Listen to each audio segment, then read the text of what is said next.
नमस्कार, debate central में एक बार फिर आप सभी का स्वागत है। मैं हूं संजय उपाध्याय।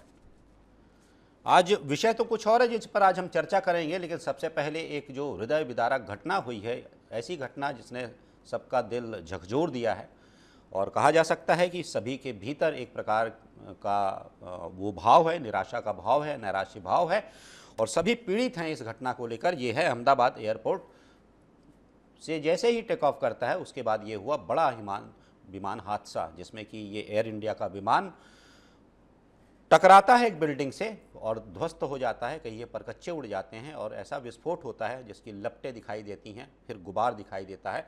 242 लोग इस पर सवार थे और क्रू मेंबर सहित, और इसमें जो गुजरात के पूर्व मुख्यमंत्री हैं विजय रूपानी, वो भी बैठे हुए थे। जो सूचना मिल रही है उनका भी निधन हो गया है। तो सबसे पहले मैं स्वयं की ओर से और डीए न्यूज़ प्लस परिवार की ओर से इस हादसे में अपनी जान गंवाने वाले जिनका निधन हुआ है, दुखद निधन हुआ है, हृदय विदारक घटना हुई है, उन सभी को मैं श्रद्धांजलि अर्पित करता हूं और उनके परिजनों को असीमित दुख सहन करने की ईश्वर शक्ति दे, ऐसी मैं कामना करता हूं। इसके बाद मैं अपनी चर्चा की शुरुआत करता हूं, क्योंकि ये चर्चा से पहले, हालांकि आज इच्छा तो नहीं हो रही थी कि इससे हटकर कुछ करें, लेकिन ये प्री प्लान था, इसके लिए तैयारियां थी, तो मैं इसकी शुरुआत कर रहा हूं। इसके आगे भी हम इस पर लगातार अपडेट्स देते रहेंगे। तो अभी की जो बात है वो बात है मोदी सरकार के 11 साल पूरे होने की, और 11 साल जब पूरे हुए मोदी सरकार के, संकल्प से सिद्धि तक अलग अलग अभियान चलाए जा रहे हैं, उनकी खूबियाँ बताई जा रही हैं, सरकार ने किन मोर्चों पर क्या क्या किया इसका बखान किया जा रहा है और ये बताया जा रहा है कि एक तरीके से 11 वर्ष के इस शासनकाल में इस सरकार ने बहुत से ऐसे बड़े काम किए जिनकी कल्पना नहीं की गई थी आज़ादी के बाद से ही, ये कहा जा रहा है भाजपा की ओर से। कांग्रेस भी निसंदेह राजनीतिक विषय है, तो कांग्रेस ने भी कुछ कहा है। कांग्रेस ने कहा है कि ये सब कुछ एक प्रोपोगंडा है, फैलाया जा रहा है, बताया जा रहा है, सरकार अपनी नाकामी ढक रही है। और बहुत से विषय में देख रहा था, पीसीसी चीफ ने भी इस पर कुछ कहा है, केंद्र की ओर से भी कुछ कहा गया है, केंद्रीय नेतृत्व की ओर से अलग अलग बातें हैं जिसकी आज हम चर्चा करेंगे। पहले हम देख लेते हैं क्या कह रहे हैं डिप्टी सीएम अरुण साव और पीसीसी चीफ दीपक बैज। दिखाइए। ट्रंप का उनका ट्वीट आता है, उनका बाइट आता है कि व्यापार के लिए युद्ध विराम दोनों देशों के बीच में हो गया। आखिर क्यों? आज पूरा देश पूछ रहा है। हमारी युद्ध तो आतंक के खिलाफ में था, हमारा युद्ध तो आतंकवादियों के खिलाफ में था। ये व्यापार कहां से आया और व्यापार की वजह से हमारा युद्ध विराम हो गया। 11 साल में मोदी सरकार चुनाव में किए वादे पूरा करने में पूरी तरह विफल रहा। 100 दिन में कालाधन लाने का वादा था, क्या कालाधन वापस आया? क्या पेट्रोल डीजल 35 रुपए में देने का वादा था, क्या पेट्रोल डीजल सस्ते दामों में मिल रहा है? क्या महंगाई कम करने का वादा था, क्या महंगाई कम हुआ? क्या और कहीं ना कहीं लगातार पीएम आवास को लेकर राज्य सरकार झूठ बोलती रही। 18.5 लाख पीएम आवास देंगे और 1.5 साल हो गए, 18.5 लोग को नहीं मिल पाया है। ये कांग्रेस के लोगों को जनहित और राष्ट्रहित, ये इनके एजेंडे से बाहर है, इनकी डिक्शनरी से बाहर है। यदि देश के अंदर 4 करोड़ गरीबों को प्रधानमंत्री आवास मिला है 11 सालों में, ये कौन सा चश्मा पहनते हैं? यदि 11 करोड़ परिवार में शौचालय का निर्माण हुआ है, 27 करोड़ लोग गरीबी रेखा से बाहर आए हैं, 81 करोड़ लोगों को 5 किलो प्रति महीने प्रति सदस्य चावल मिल रहा है, सड़कें बन रही है, एयरपोर्ट बन रहे हैं, वाटरवेज बन रहे हैं, हर क्षेत्र में तरक्की हो रही है। और ये इटली वाला चश्मा जब तक उतार के देखेंगे नहीं तो उन्हें देश का विकास दिखेगा नहीं, और इस प्रकार की ये बात करेंगे। और जिनका इतिहास है धोखा देने का, वादा खिलाफी करने का, उन्हें इस प्रकार का आरोप लगाने का कोई अधिकार नहीं। तो देखा आपने दोनों नेता क्या कह रहे हैं, कांग्रेस की ओर से, भाजपा की ओर से, सरकार की ओर से क्या कुछ कहा जा रहा है। चलिए सीधे चर्चा पर आता हूं। परिचय करवा दूं विशेष अतिथियों का जो मेरे साथ जुड़े हुए हैं। रविंद्र सिंह हैं, प्रवक्ता हैं भारतीय जनता पार्टी के। रविंद्र जी, स्वागत है आपका। अनिल चौहान हैं, प्रवक्ता हैं कांग्रेस के। अनिल जी, आपका स्वागत है। साथ ही साथ अनिल पुसतकर जी जुड़े हुए हैं, वरिष्ठ पत्रकार हैं, उनसे भी हम समझेंगे। आपका भी बहुत बहुत स्वागत है। पहले मैं अनिल जी, रविंद्र जी, पहले मैं किससे पूछूं? पहले आपसे ही पूछ लेता हूं अनिल जी, मैं, क्योंकि सवाल आपका है। अनिल चौहान जी, सवाल आप कर रहे हैं, जवाब देना है रविंद्र जी को, तो पहले सवाल आ जाए, फिर उसके बाद देख लेंगे उत्तर क्या आ रहा है। सवाल कर लीजिए आप। सुनील जी, आपको हमारे विद्वान दोनों अपने साथी जो आज के इस कार्यक्रम में हैं, दोनों को प्रणाम, और जी। हमारे डीएनए एक्सप्रेस के विद्वान दोस्तों को नमस्कार। देखिए संजय जी, बहुत बड़ा सवाल है, इन 11 सालों में देश का कर्ज कहां पहुंच गया, महंगाई का मां क्यों सरकार नहीं बोल रही है, 2 करोड़ रोजगार का क्या हुआ, काला धन कहां गया, कहां गए अच्छे दिनों के वादे, कहां है वो कानून व्यवस्था को लेकर बड़ी बड़ी बात, क्यों जो गरीब और अमीर के बीच की असमानता है लगातार बढ़ रही है। आज देश लोकतंत्र में लगातार जो अब चौथा स्तंभ है उसकी स्वच्छता, स्वच्छंदता, इन जी। सभी पर एक काली छाया क्यों दलों के सिंबल छीने जा रहे हैं, क्यों केंद्रीय एजेंसियों का दुरुपयोग हो रहा है, संवैधानिक संस्थाओं को नीलाम किया जा रहा है, ये सारे सवाल देश के सामने मुबाए खड़े। जी। और सबसे बड़ी बात यह है संजय जी कि क्यों आलोचना को स्वीकार नहीं किया जा रहा है। किसानों के लिए कानून बनाया जाता है, हजारों किसानों की जब तक शहादत नहीं होती तब तक सरकार किसानों के साथ आंदोलन करने वालों को आंदोलनजीवी और नक्सली कहती है, और बाद में पुरजोर उसका समर्थन करने के बाद आखिरी में एक झटके से वापस ले लेती है। नोटबंदी के बाद काला धन कहां गया, देश प्रयोगशाला क्यों बन गया, जिन पर भ्रष्टाचार के आरोप वो भारतीय जनता पार्टी में जाते ही साफ सुथरे क्यों हो जाते हैं, क्यों उनके खिलाफ जांच बंद हो जाती है, पूछ लेता हूं। क्यों उनको मुख्यमंत्री और केंद्रीय मंत्री बना दिया जाता है, ये सारा सवाल आज देश पूछ रहा है। पूछ लेता क्यों देश 2014 पूछ लेता हूँ। ऑडियो कम कीजिए, मोन्टाज का ऑडियो कम कीजिए, ऑडियो कम कीजिए, मोन्टाज का ऑडियो गिराइए, ऑडियो गिराइए, मोन्टाज का ऑडियो प्ले कीजिए लेकिन गिराइए, साउंड मत रखिए। ठीक है। अच्छा अनिल जी, एक बात बताइए, आपने इतनी सारी बातें बताई, ईमानदारी से बताइएगा, 11 साल में कुछ अच्छा नहीं हुआ? कुछ भी एक सही, एक मतलब आपको भी अच्छा लगा हो कि चलिए बढ़िया है। जी 2025 आया जी और ये कहा जाए कि हम 2014 से 2025 लेकर आ गए जी हम 5G टेक्नोलॉजी आ गई जी हमारे यहाँ 3D सभाएं हो जाती हैं, अब ये तकनीकी विकास हो गया कि फाइबर आ गया, जी। तो मैं इसको विकास नहीं मानता। नहीं, मैं ये कह रहा हूँ, नहीं, मैं ये कह रहा हूँ अनिल जी, आपने तो सब बता दिया कि क्या क्या हुआ। आपने जो अपनी विफलताएं बताई, वो जैसा बैज जी भी बता रहे थे, आपने बताया। मैं कह रहा हूँ कि 11 साल में कोई काम, एक काम जो कि आपको लगा हो कि नहीं ये तो ठीक है, एक काम कोई। देखिए निश्चित रूप से हम लोग इस बात के लिए पक्षधर रहे जी। कि लोगों को आप आवाज दीजिए, पर उसमें भी गुमराह किया गया। मैं और सारी कांग्रेस इस बात के लिए प्रधानमंत्री जी को प्रोत्साहित किए कि भाई सरकार ने कम से कम ये काम पहले भी होता था लेकिन उसको एक द्रुत गति दी। स्वच्छता के मामले में द्रुत गति देने का प्रयास किया गया लेकिन उसको भी कलंकित किया गया। तो देखिए हमारा ये मानना है कि सरकार जहां अच्छा काम करेगी उसको अप्रिशिएट किया जाएगा। एक बड़ा बदलाव और आया है संजय जी, लोकतंत्र का चौथा स्तंभ जी, वो पहले जो सरकार से सवाल पूछता था वो आज विपक्ष से सवाल पूछने लगा है। जो विपक्ष की बड़ी भूमिका में था वो आज सत्ता के साथ ज्यादातर मामले में खड़ा है। मैं ये नहीं कह रहा हूँ, मैं आपके ऊपर कोई आरोप नहीं लगा रहा हूँ, माफी चाहूंगा। अनिल जी, मैंने तो शुरुआत आपसे की और कहा कि सवाल आप पूछिए। मैंने शुरुआत इसलिए आपसे की, आमतौर पर आप देखते होंगे कि भाजपा से शुरुआत होती है या फिर आप एक ट्रेंड देख लीजिए पुराने डिबेट्स का, सत्ताधारी दल से शुरुआत होती है। मैंने वो ट्रेंड कई बार तोड़ा है। मैंने तो आपसे कहा आप सवाल पूछिए, जवाब वो देंगे।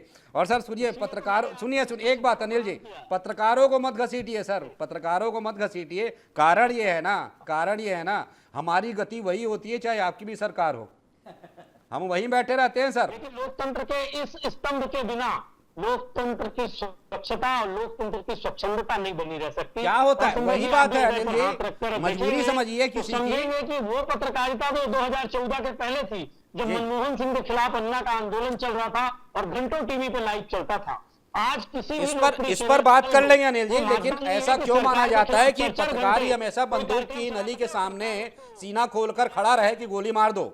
आप क्यों चाहते हैं वो क्रांति पत्रकार ही करे, वो नेता ना करें, आप ना करें कि सीने पे गोली मार दो भाई पत्रकार, सच बोलो भाई। चलिए रविंद्र जी आता हूँ पास। रविंद्र जी जवाब दे लीजिए, बहुत सारी बातें मैंने पूछा, एक कोई बता रहे हैं कि एक भी नहीं है, मतलब जैसा बता रहे हैं एक भी नहीं है, बताइए।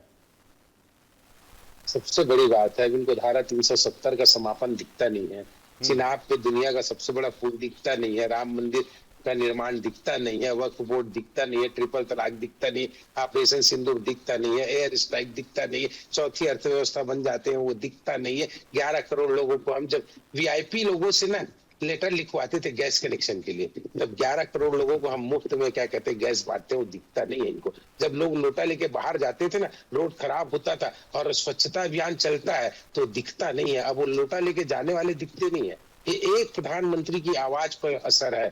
इस तरह से सारी चीजें, मतलब मैं कहता हूं कि राजनीतिक तो छोड़िए, छोटी छोटी जो मतलब जैसे गैस का योजना हो गया, ये शौचालय का दे रहे, प्रधानमंत्री आवास 4 करोड़, ये दिखता नहीं भाई इनको।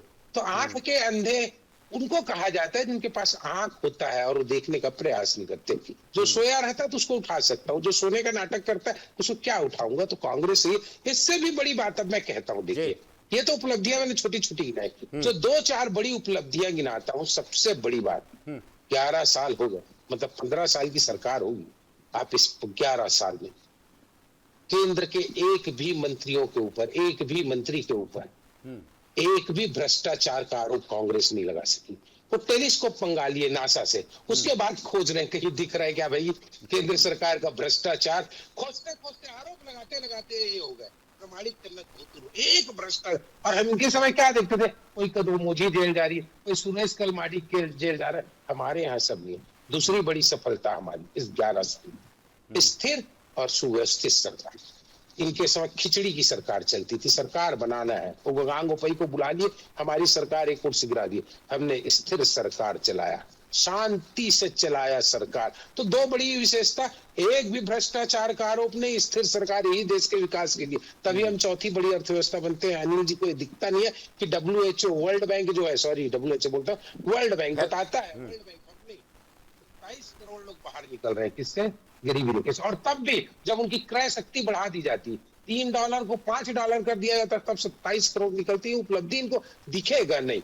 मैं तो सबसे, और उसके बाद आपने पूछा तो मुझे आश्चर्य लगा, बड़ा दुख भी होता है कांग्रेस का कि मतलब मैं बार बार कहता हूं इन पे, मतलब मुझे गुस्सा नहीं आता, अब दया ही आता है। क्या करे बेचारे, हर तरफ से तो हो गए हैं, चीखे चिल्लाए तो सुनना पड़ता है इनको। सबसे बड़ी बात आपने पूछा, एक उपलब्धि बता दें, इनको बताना चाहिए था कि छत्तीसगढ़ नक्सलवाद से समाप्त हो गया। ये 11 साल की उपलब्धि जो यदि नरेंद्र मोदी जी की सरकार है, छत्तीसगढ़ में प्रत्यक्ष दिखता है। छत्तीसगढ़ में क्या हो रहा है, क्या रोड बन रहा है, क्या रेलवे लाइन आ रही है, उसमें नहीं जा रहा हूँ। नक्सलवाद का समापन हो रहा है। अब बताइए इतनी बड़ी उपलब्धि इस छत्तीसगढ़ को मिल सकती है क्या? ये नक्सलवाद का समापन ही विकास का एक नया प्रतिमान बनेगा, ये भी नहीं दिखता। और कल भूपेश बघेल दिल्ली में प्रेस कॉन्फ्रेंस लेते हैं, क्या बोलते हैं कि आदिवासी लोग मारे जा रहे हैं, आदिवासियों को गिरफ्तार कर रहे हैं। भूपेश बघेल बता सकते हैं कौन आदिवासी गिरफ्तार हुआ है, मतलब ग्रामीण कौन आदिवासी गिरफ्तार है? उस आधार क्या है बोलने का? आपको कैसे पता वो नक्सली है कि नहीं है? आप दिल्ली में जाके छत्तीसगढ़ का अपमान कर रहे हैं। वो जवान कल शहीद हो गया ना, हमारा एडिशनल एसपी, उसकी आत्मा पे क्या गुजर रही होगी कि उन पे आरोप लगा रहे हो आप कि मतलब क्या कहते हैं हम ग्रामीणों को पकड़ रहे हैं। अरे शर्म करो कांग्रेस के लोगों, इतना नीचे की राजनीति मत करो भाई। जो चीज हो रहा है, जो सबकी समस्या है यहाँ के छत्तीसगढ़ के एक एक नागरिक की, कांग्रेस की, भाजपा की, चाहे कोई भी दल हो, नक्सलवाद समाप्त करो, उसकी तारीफ तो कर लो। क्यों हो रहा है? सेंट्रल के कारण हो रहा है। आप इतना भी राजनीति में मत गिरो ना, लगाइए आप, हमने नहीं किया होगा उस पर, हम जवाब देंगे। आप किसानों को बोलोगे मैं 6000 सम्मान का बताऊंगा, 6000 रुपया हम देते हैं, कैसे हम उनकी आय को दुगने करने की बात कर रहे हैं। हम स्वच्छता पे बात कर रहे थे, मैं बताऊंगा शौचालय कैसे क्रांति बनता है। लेकिन जो हो रहा है, जो सबके लिए हो रहा है, उसको तो स्वीकार कर लो। ठीक है अनिल जी, अनिल पुसतकर जी, एक बात बताइए, ये जो दोनों बातें आपने सुनी, लेकिन मूल रूप से कुछ राजनीति के विषय होते हैं और कुछ पार्टियों की अपनी बाध्यताएं भी होती हैं कि उससे ज़्यादा, उससे बढ़कर कुछ कह नहीं सकते। व्यक्तिगत रूप से मैं भले बात करता हूं दोनों ही दलों के लोगों से, तो कुछ बातें करते हैं, लेकिन वो सार्वजनिक नहीं हो सकती। और ठीक है, पत्रकारिता पे जो बात होती है, तो पत्रकारिता का धर्म हम और आप कैसे निभाते हैं, हम आप भी जानते हैं बेहतर। और ये जो रहस्य है, पीड़ा तो नहीं कहूँगा, ये रहस्य कोई और नहीं जान सकता, और हम चाहते भी ना कि कोई जाने। लेकिन ये जो पूरी बात होती है कि 11 साल जो हुए, 11 साल का ये जो पूरा कार्यकाल है, इसकी अगर हम तुलना करते हैं, देखते हैं, तो जैसा दावा कर रही है भारतीय जनता पार्टी की, यहाँ पर कुछ रैपिड फायर राउंड जैसा कुछ होता है, बहुत तेज़ी से कुछ करने की कोशिश की गई किन्हीं दिशाओं में। पत्रकार के रूप में आप इसकी कैसे समीक्षा करते हैं? देखिए, अनिल चौहान ने जो सवाल उठाए वो उनका अधिकार है, क्योंकि जनता ने उनको विपक्ष में बैठाया है, तो वो सवाल तो करेंगे सवाल, और फिर सवाल नहीं होंगे तो फिर लोकतंत्र की फिर जो खूबसूरती खत्म हो जाएगी। मैं भी मानता हूं। सवाल जायज है, सवाल होने चाहिए, लेकिन ऐसा भी नहीं है कि विकास नहीं हुआ है, और ये भी नहीं है कि विकास सिर्फ इस 11 साल में हुआ, उसके पहले नहीं हुआ। सवाल होता है विकास की रफ्तार का। हाँ, ये जरूर हो सकता है कि पहले विकास की रफ्तार कम रही, आज विकास की रफ्तार ज़्यादा रही। तो एक महत्वपूर्ण बात यह है कि जब भारत आज़ाद हुआ था उस समय संसाधन कितने थे, भारत की स्थिति क्या थी, अंग्रेज, उससे पहले मुगल, सब तो लूट पाट के सोने की चिड़िया को जो है वो जो ड्रेस्ड चिकन टाइप, ड्रेस्ड बोलते हैं पर उसको नोच डालते हैं, वो पता नहीं कैसे ड्रेस्ड बोलते हैं उसको, तो ड्रेस्ड चिकन टाइप नंगे पड़े थे। तो उस भारत को खड़ा करना, उसमें कांग्रेस का महत्वपूर्ण योगदान था। और ऐसा नहीं है कि हाँ, ये जरूर हो सकता है कि कुछ मामलों में चूक हुई, कुछ मामलों में रफ्तार धीमी रही हो, लेकिन एक आपको ढांचा मिला, उसके ऊपर आपने इमारत खड़ी की, तो उसमें आपने रफ्तार अगर दिखाई है तो ये आपकी उपलब्धि है, इसमें किसी को शक नहीं। हाँ, एक बात जरूर है कि भारत जो आंतरिक और बाह्य आतंकवाद से जूझ रहा था, उसमें बहुत हद तक राहत मिली है। पहलगाम की एक बात को छोड़ दें तो उसके पहले जब भी भारत जो है, हर बार हम यूएन में जाते थे पाकिस्तान की शिकायत करने, आज पाकिस्तान यूएन में जाता है। फिर दूसरी बात, चिनाब का पुल है और जो ब्रह्मपुत्र पे पुल बना है, वो सिर्फ सवारियां ट्रेन ले जाने और बस ले जाने या ट्रक ले जाने के लिए नहीं है, वो सैन्य जो है साजो सामान ले जाने के लिए भी है, कि सामरिक महत्व के जो है ये निर्माण है, जो आज नहीं तो कल हमको जो जिस तरह से चीन ने 3 तरफ से घेर रखा है, तो उसका ये बहुत बेहतर जवाब है। आज देखिए कि जो माफिया होते थे, चाहे उत्तर प्रदेश में कह लीजिए, बिहार में कह लीजिए, बॉम्बे में कह लीजिए, उन सब का सफाया हो चुका है। लेकिन ये ऐसा कोई बहुत महत्वपूर्ण उपलब्धि नहीं है जिसको ढिंडोरा पीटा जाए। ये तो आपका कर्तव्य, फिर आप सरकार में क्यों? अगर आप सरकार में हो तो आपको ये सब काम करना चाहिए। हाँ, एक बात जरूर है, जो भारत को जो जिसको कहना चाहिए कलंक था भारत पे, आप किसी भी गांव में, किसी भी सड़क से, अगर किसी भी शहर से निकलो तो सड़क के किनारे शहर के पहले ही जो है लोग जो वो दिखते थे, वो अब नहीं दिखते। ये एक बड़ी उपलब्धि है। जो स्वच्छता अभियान चला, शौचालय मुक्त हुआ, फिर जो गरीबी के जो लोगों को जो सिलेंडर मिला, ये सब ठीक है। लेकिन अगर मैं इसमें कहूँ तो एक स्थिर सरकार आपने दी, उसमें जनता का योगदान है, सरकार का योगदान नहीं। जनता ने आपको, इसके पहले अस्थिरता का दौर था, जो कांग्रेस के साथ मजबूरियां थी, जो यूपीए की सरकार में समझौते की सरकार थी, वहां उनको जो तकलीफ हुई वो आपको नहीं हुई, इसलिए आपकी सरकार बहुत अच्छे से काम कर रही है। नक्सलवाद, खास करके नक्सलवाद, ये देखिए, आंतरिक आतंकवाद, बाह्य आतंकवाद, सीमा पार का आतंकवाद और उसके अलावा नक्सलवाद, तीनों पर बराबर रूप से जो उनके खिलाफ कार्रवाई हुई और जो सफलता मिल रही है वो बहुत अच्छी है। अर्बन एक जो नक्सलिज्म था उसको भी तोड़ने में इस सरकार को सफलता मिली है। मैं मानता हूं कि वो बहुत बड़ी सफलता है, इसीलिए जो आज जो है हम बस्तर में जो है नक्सलवाद को खत्म कर पा रहे हैं। जी, एक बात बताइएगा अनिल चौहान जी, ये जो मैं देख रहा था, कल दीपक बैज भी कह रहे थे, दिल्ली में भी कुछ बातें हो रही थी, पेशी हो रही थी, तो मैं सुन रहा था, उसमें अभी भी जो ऑपरेशन तिरंगा था उसके सीज फायर को लेकर कुछ सवाल किए जा रहे थे, पूछे जा रहे थे अभी भी कि भाई ये दबाव में ये सीज फायर किया गया क्या, ट्रंप ने दबाव डाला अमेरिका के राष्ट्रपति ने, तब ये सीज फायर हुआ क्या? और ये कहा जा रहा था कि उनके ही दबाव से हुआ, तो उनके दबाव से क्यों किया गया? क्या लगता है कि ऐसे राष्ट्रीय विषयों को या फिर आपातकाल में हुए इन समझौतों को, समझौता मत कहिए, हाँ समझौता ही कह लीजिए, उसको इतना हाइप दिया जाए? ये कि युद्ध था, एक विषम परिस्थिति थी, एक आपात का दौर था, वो समाप्त हुआ जैसे भी। अनिल जी। जी, मैं सबसे पहले बातों का जवाब दूं। 4-5 पॉइंट गोविंद जी ने 11 साल की उपलब्धियों बताया, जिसमें उन्होंने सबसे पहले जिक्र किया चिनाब के पुल का। तो देखिए, चिनाब का पुल और प्रोजेक्ट 70% कंप्लीट हो चुका था मोदी जी के आने के पहले। आप अगर गूगल पे भी सर्च करें, नहीं, मैं इसकी पूरी टाइमलाइन जानता हूँ, इसकी पूरी टाइमलाइन मेरे पास है। वो जो चिनाब का पुल है उसकी पूरी टाइमलाइन है। असल में क्या होता है, ये जब अनिल जी ये पूरा जब प्रस्ताव पारित होता है तो ये जो इसकी पूरी टाइमलाइन मेरे पास है, ये 2012 में सैंक्शन होता है, 2013 में इसे सैद्धांतिक स्वीकृति मिलती है, फिर इस पर कुछ काम होता है। अलग अलग टुकड़ों में लाइंस बिछाई जाती है ग्राउंड एरिया में, जो उधर का एरिया है, पुल का एरिया है, मतलब लाइन इधर से जाएगी, सर्वे हो गया तो अलग अलग टुकड़ों में, कहीं 66 किलोमीटर, कहीं 30 किलोमीटर ऐसी लाइन बिछाई जाती है अलग अलग टुकड़ों में उस ब्रिज को। फिर ये काम पूरा बंद हो जाता है। बंद होने के बाद ये फाइल फिर 2015 में खुलती है। 15 में खुलने के बाद इसे राष्ट्रीय महत्व का प्रोजेक्ट घोषित किया जाता है।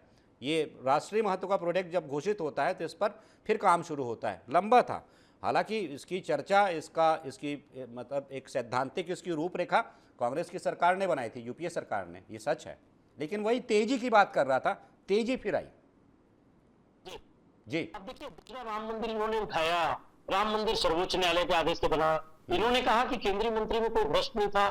सवाल इस बात का है कि आप प्रधानमंत्री जिन पर भ्रष्टाचार के आरोप लगाए उन्हीं को केंद्रीय मंत्रालय में ले लिए। हमारे समय में जिन पर आरोप लगा उनको जेल भेजा गया, बाद में न्यायालय से मुक्त हो गए। लेकिन क्या सरकार ने उनको जेल भेजने में, इस्तीफा लेने में गुरेज किया? सवाल इसका था।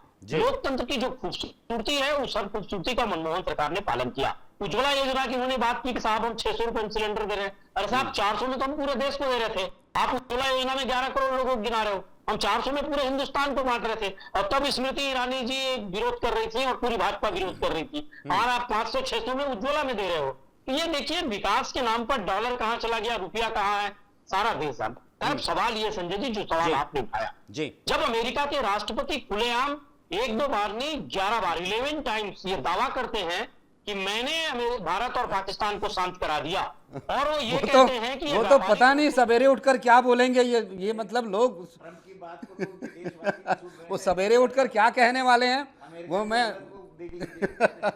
वो तो उन्होंने एक बार इसका खंडन भी किया था, फिर बोले नहीं वो सही। जी एक बार भी इस बयान का विरोध किया, ये कहा कि नहीं साहब हमने अपने हिसाब से अपनी समझौते किए हैं, ट्रम्प जी जो कह रहे हैं वो झूठ है। एक तरफ निक्सन की आप तुलना करिए इंदिरा जी के समय में, और कई बार अमेरिकन दबाव आया है, और अभी क्या आपने एक बार भी प्रधानमंत्री मोदी जी को सुना या किसी भी केंद्रीय मंत्री को सुना जो कहते ट्रम्प झूठ बोल रहे हैं, हमने अपनी व्यवस्थाओं के तहत शांति युद्ध विराम किया है? नहीं कहा। देखिए, भारत की गरिमा को और भारत विश्व के पटल पर आज कहां खड़ा है।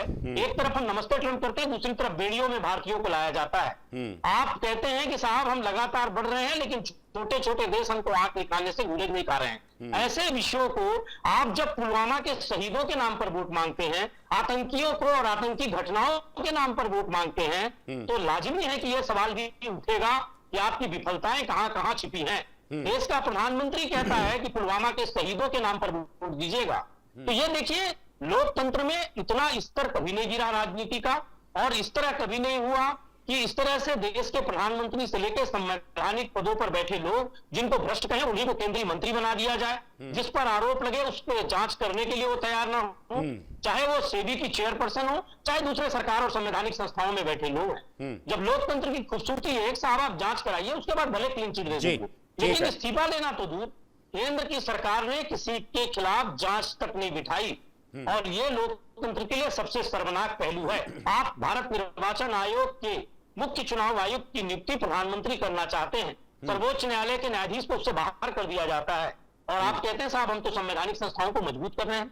सवाल देखिए संजय जी, मेरा सिर्फ एक है आपके लोकप्रिय चैनल पर, जनता के अधिकारों की जहां बात हो, चाहे सूचना का अधिकार हो, चाहे भोजन का अधिकार हो, चाहे शिक्षा का अधिकार हो, हमने कई अधिकार जनता के हाथों में कानून बनाकर दिए। मोदी सरकार ने एक कानून बता दीजिए जिसमें लोकतंत्र में जनता के हाथों में अधिकार दिया हो। आपको एक एमएसपी को लेकर इतने दिनों से आंदोलन चल रहा है, उस पर भी कोई कानून नहीं बना। मैं दावे से आपके लोकप्रिय चैनल पर इस प्रश्न को उठा रहा हूं, एक कानून बता दीजिए जिसमें आम जनता का हाथ मजबूत हुआ हो और मोदी सरकार ने ऐसा कोई कानून बनाया हो। हाँ, उन्होंने पीएमएलए एक्ट 145 जरूर बनाया है, जिस पर सर्वोच्च न्यायालय को कहना पड़ा पूछ लेता हूं, संविधान की मूल आत्मा को ठेस पहुंचाने वाला है या नहीं, इसकी समीक्षा संवैधानिक बेंच कर रही है। पूछ लेता हूं रविंद्र जी, एक बात तो ये बताइएगा, एक तो जो सवाल किया दावे के साथ वो बताइएगा, लेकिन एक बात और बताइए कि वो आप कभी खंडन नहीं करते, कह रहे हैं अनिल जी, जब आरोप ये लगते हैं, जब कहते हैं कि ट्रंप ने ये पूरी संधि करवाई है, तो वो बता रहे खंडन नहीं करते आप लोग, मतलब भाजपा। तो अगर उन्होंने नहीं रुकवाया तो अभी खंडन कर लीजिए, अगर आप यहाँ कर सकते हैं। भरोसा किस पे होता जी, भारत के प्रधानमंत्री सहित सारे केंद्रीय मंत्रियों ने बोल दिया कोई ट्रंप अपना जो कहते हैं करेगा। इनको भरोसा करना चाहिए भारत के प्रधानमंत्री पर, भारत के केंद्रीय मंत्रियों पर। दूसरी बात, कितना कानून बताऊंगा तो बुरा लगेगा। वक्फ कानून नहीं बनाए क्या? ट्रिपल तलाक का कानून नहीं बनाया क्या? ऐसा बताऊंगा ना तो बहुत तकलीफ हो जाएगी। 370 का समापन का कानून क्या आकाश से आ गया? मंगल ग्रह से आया लगता है। वो संसद से पास नहीं हुआ है। 33% महिलाओं को यदि स्वतंत्र भारत में कोई आरक्षण देता है ना तो मोदी की सरकार देती है। सोनिया गांधी पे आरोप लगे, इनके कांग्रेस के बड़े नेता ने लगाया कि जानबूझ के क्या कहते हैं महिला आरक्षण नहीं पास करना चाहती थी। अब मैं गिनाऊंगा ना अनिल जी तो बोलती बंद हो जाएगी। ये चीजें जो है ना क्रांतिकारी चीजें थी। और रही बात क्या कहते हैं, आप बोल रहे थे क्या होता है, मैं फिर कह रहा हूं इनको देखना नहीं है। ये बड़ा सुप्रीम कोर्ट की बात कर रहे थे, सर्वोच्च न्यायालय का फलाना है ढिकाना है।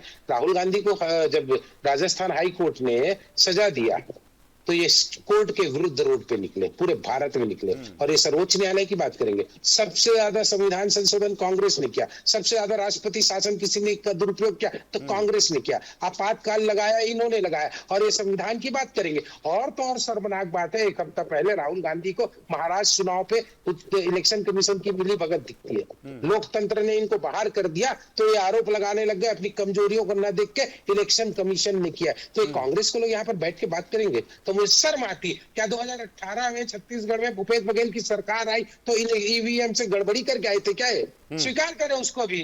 या अभी 50 से 99 होगा उसमें भी गड़बड़ी करके आ गए। मतलब ये जीत गए तो बढ़िया है, बाकी सब कड़वा है और कुछ नहीं। ये कांग्रेस की इसी सोच ने ना पूरा इनको बर्बाद कर दिया। और मैं बता रहा हूँ कांग्रेस अभी तो 99 पे आ गई। सबसे बड़ी बात होती है तीसरी बार सरकार को लाना थोड़ा कठिन होता है क्योंकि लगता है आदमी को हम चौथी बार भी आएंगे, पांचवी बार भी आएंगे। और कांग्रेस ना अब तो ज्यादा से ज्यादा 40 पे भी सिमट जाए अगली बार तो आपको आश्चर्य लगेगा बिहार में हार मान लिए इन्होंने, हार मान लिया ना चुनाव जाने से कि भाई वहां पर भी गड़बड़ होगा। यदि कांग्रेस में दम हो, आपके चैनल पे पूरी जिम्मेदारी है दम, तो बिहार का चुनाव मत लड़ना, मत लड़ना। लोकतंत्र में भरोसा, क्योंकि अभी इन्होंने कह दिया कि बिहार में मतलब यही होने जा रहा है। हिम्मत तो मत लड़ना। मैं समझ जाऊंगा कि कांग्रेस में तो नैतिकता है, वहां हारेंगे और पहले से तय कर लिया कि हम हमारे साथ ये होने वाला है। तो कम से कम लोकतंत्र का अपमान मत करो, अपना चिंतन कर लो कि कांग्रेस की आज क्या स्थिति, महाराष्ट्र चुनाव पे भी और ये सब दुनिया भर के। मेरा एकदम स्पष्ट एक बात है, 11 साल जो है मोदी सरकार के बेमिसाल सरकार है। इन्होंने आकाश में घोटाला किया, पाताल में घोटाला किया, जल में किया। ये मैं कहा ना ये टेलीस्कोप ले आए तो हमारे यही हमारी उपलब्धि है। ठीक है, ठीक है अनिल जी बहुत संक्षेप में, समय की बाध्यता है, अनिल पुसतकर जी के पास जाना होगा। कानून किसी मुस्लिम लॉ को संशोधन हो सकता है।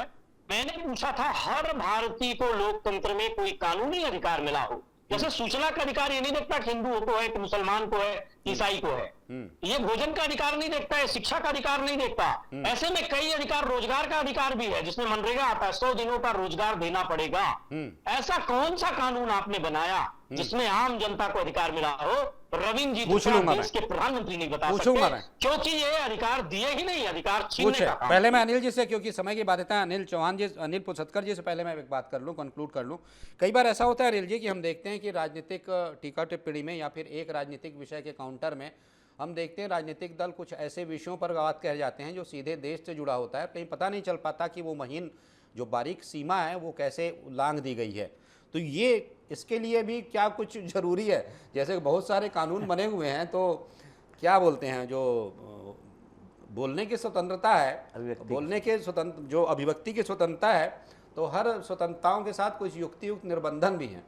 तो ये राजनीतिक दलों को ये निर्बंधन समझने होंगे, खुद ही समझने होंगे, ना कि कानून बनाकर। देखिए अब अनिल चौहान जो है उन्होंने कहा, उनका तो एक बड़ा आरोप हम पर ही था। तो अब क्या कहें कि पत्रकारिता कब कुचली गई, कब सर उठाया। तो इमरजेंसी सबने देखी। हम तो उस समय स्कूल में थे, बच्चे थे। रायपुर से ही मधु लिमये को रायपुर प्रेस क्लब, वहाँ मैं 5 बार अध्यक्ष रहा हूँ, वहाँ दफ्तर प्रेस कॉन्फ्रेंस करने से पहले गिरफ्तार करने पुलिस पहुँच गई थी रायपुर। और इमरजेंसी के हीरो, अब उनकी कल ही पुण्यतिथि थी विद्या भैया की, वो इमरजेंसी के हीरो थे। उस समय तो जो समाचारों को तो जो छपने से पहले एसडीएम जो है वेरीफाई करता था, उसके बाद जाने देता था। और फिर कांग्रेस की सरकार जब राज्य बना, पहली जो सरकार बनी कांग्रेस की, तो उसमें सबसे ज़्यादा प्रताड़ित पत्रकार तो मैं था।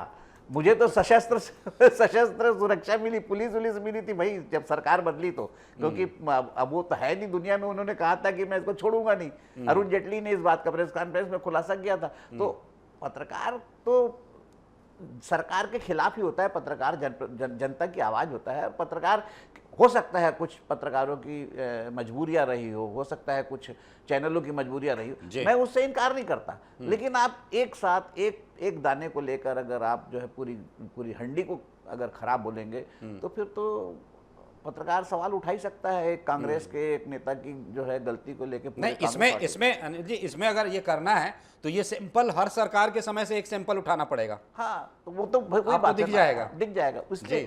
अब देखिए पत्रकार आज जो सवाल उठ रहे हैं, क्या सवाल जो कांग्रेस उठा रही है या जो दीपक बैज जो कह रहे हैं या भूपेश बघेल जो कह रहे हैं, उसको कौन उठा रहा है? सरकार तो अगर पत्रकार उस सवाल को ना उठाए, आप अगर यहाँ बहस ना करें कि दीपक बैज ने ये कहा, तो फिर बहस ही नहीं होगी, फिर सवाल उठेगा कहाँ? यही तो अब पत्रकार के साथ ये है कि वो अगर कुछ कहता है तो सरकार का है पिट्ठू, कुछ नहीं कहता है तो भी मुसीबत। मतलब वो दो पाटन के बीच में पत्रकार फंस रहा है। खैर वो अलग विषय है, लेकिन महत्वपूर्ण विषय ये है कि ऐसा नहीं है कि इस 11 साल में बहुत कुछ नहीं हुआ है। देखिए रायपुर से जो है रेल लाइन जो होती थी, सिंगल रेल लाइन होती थी, और सरोना में अगर कोई दूसरी गाड़ी आते रहती थी तो गाड़ी को रोक दिया जाता था आउटर में। जब वो गाड़ी निकलती थी तब गाड़ियां जाती थी।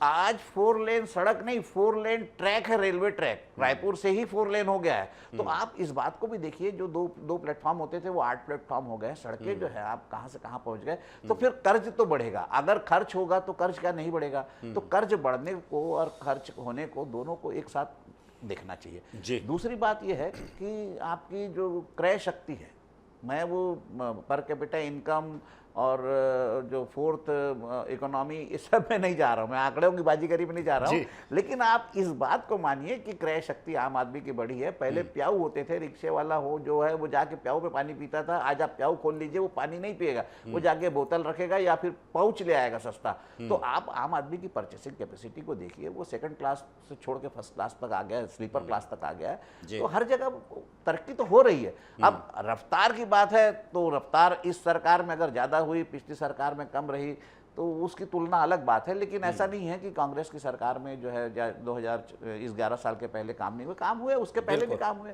तो काम तो कर। अब फिर दूसरी बात, आप ये क्यों सोचते हैं कि इन्होंने काम नहीं किया, हमने काम किया? अरे भाई, आपको चुन के आपको सरकार ने काम करने के लिए भेजा था, आपने काम किया, और जब तक आप काम करते रहे, जनता को आपका काम पसंद आता रहा, तब तक आप सरकार में रहे। जब आपको लगा नहीं आप नहीं कर रहे हो, दूसरा करेगा, तो उन्होंने दूसरे को मौका दिया। अब वो बैठे हुए, तीसरी बार चुनाव जीत गए। तो अगर वो काम नहीं करेंगे अच्छा, तो फिर उस पर देखिए, हमारे और आपके या किसी राजनीतिक दल के आरोप लगाने से किसी भी सरकार के कार्य को उसका रिजल्ट या उसकी जो मार्कशीट नहीं मिलती। बिल्कुल। उसकी जो उसको जो मिलती है, जो मार्कशीट जो कहिए उसकी, वो तो जनता देती है, वो चुनाव देता है जी। अगर ये 11 साल अच्छे रहे तो जनता फिर से चुन लेगी। जी बिल्कुल। तो चूंकि समय की बाध्यता है, लेकिन एक विषय है जो कि महत्वपूर्ण होता है। सभी सरकारें काम करती हैं, सभी सरकारों ने अपना सर्वश्रेष्ठ दिया है। जो भी सरकार आती है अपनी विचारधारा के अनुरूप, अपनी नीतियों के अनुरूप और अपनी जो प्लानिंग होती है, कार्य योजना होती है, उसके अनुरूप काम करती है। और इसी विषय पर पूर्व प्रधानमंत्री भारत रत्न अटल बिहारी वाजपेयी ने एक बात कही थी, संसद में ये बात कही थी कि मैं उन लोगों में नहीं हूँ जो ये नहीं मानता कि पिछली सरकार ने काम नहीं किया। हर सरकार काम करती है। ये नहीं कहा जा सकता कि कांग्रेस ने 70 साल में क्या किया, ये नहीं कहा जा सकता कि आपने 11 साल में क्या किया। सब कर रहे हैं साहब, सब कर रहे हैं। लेकिन बात वही है, लगा हुआ है राजनीति का चश्मा। एक दल को दूसरे दल की बनी सरकार का काम दिखाई नहीं देता, या फिर कह लीजिए वो फलाना का उल्टा चश्मा होता है ना, वो एक सीरियल आता है ना कि फलाने का उल्टा चश्मा। तो राजनीतिक दलों से भी आग्रह है, चश्मा सीधा कर लीजिए साहब, सब दिखेगा, सब दिखेगा। तो आज की चर्चा को यहाँ विराम देता हूँ। आप सभी जुड़े, अनिल जी बहुत बहुत धन्यवाद, रविंद्र जी बहुत बहुत धन्यवाद, और अनिल शक्कर जी आपका भी बहुत बहुत धन्यवाद इस चर्चा में शामिल होने के लिए। तो बात यही है कि जो विकास की बात हो रही है, सभी सरकारें होती है, उनकी प्राथमिकता होती है विकास। अपना तरीका हो सकता है, अपनी प्राथमिकताएं हो सकती हैं, लेकिन काम सभी करते हैं। चर्चा हो रही थी 11 वर्षों में केंद्र सरकार, मोदी सरकार के द्वारा किए गए विकास कार्यों पर और उस पर कांग्रेस के पलटवार पर हमने विस्तार से चर्चा की। तो आज की इस विशेष वार्ता में सिर्फ इतना ही। किसी महत्वपूर्ण विषयों पर फिर मिलेंगे, फिर चर्चा करेंगे। तब तक दीजिए आज्ञा। नमस्कार।